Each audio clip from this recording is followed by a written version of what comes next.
simple answer is no. Voting machines cannot be hacked. Although people may personally hold that belief, and the media also parrots that thought, it is completely inaccurate.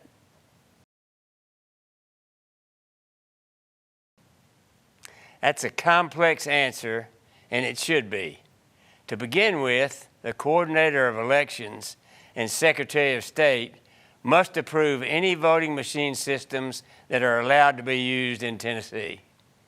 Voting machine systems must meet stringent guidelines, are rigorously tested and vetted, typically for years before approval in the state.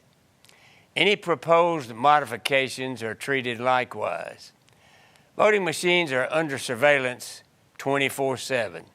Even when not in use during a voting cycle, they're secure. No one can be in the presence of the voting machines other than specific staff and technicians. Once the candidates meet the qualifications for the elected office that they seek, the ballot is set.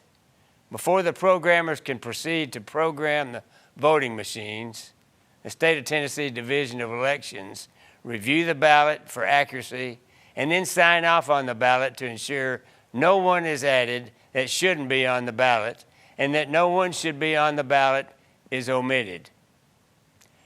Once the programming is set, machine technician teams consisting of one Republican and one Democrat install the programs. There are unique laptops provided by the voting machine vendor, also secured, that are used to load the ballots onto the voting machines.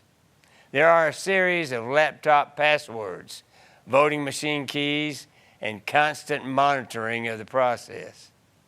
After the voting machines are programmed, a verification process occurs on each and every voting machine to ensure that every candidate on the ballot, when the button next to their name is selected, tallies a vote on their behalf.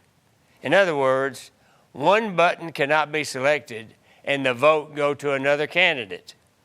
Verification tapes are run to ensure the process.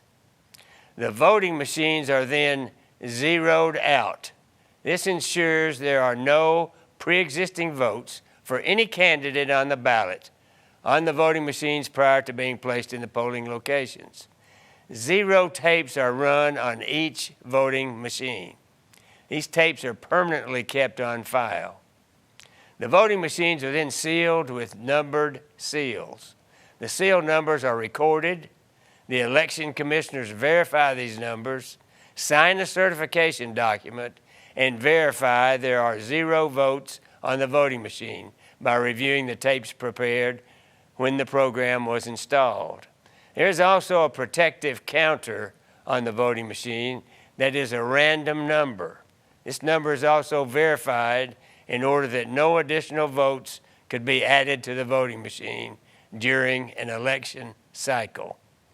When an election begins, each polling location runs another set of zero tapes to ensure there are no votes on the machine before voting begins. The voting machines are never connected to the internet.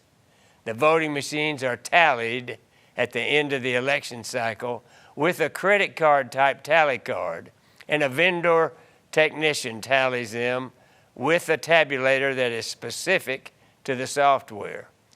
Tally cards are specific to each voting machine so that a tally card could not accidentally be run several times or counted several times. When all reconciliation is completed, the machines remain in a secure location until the next use.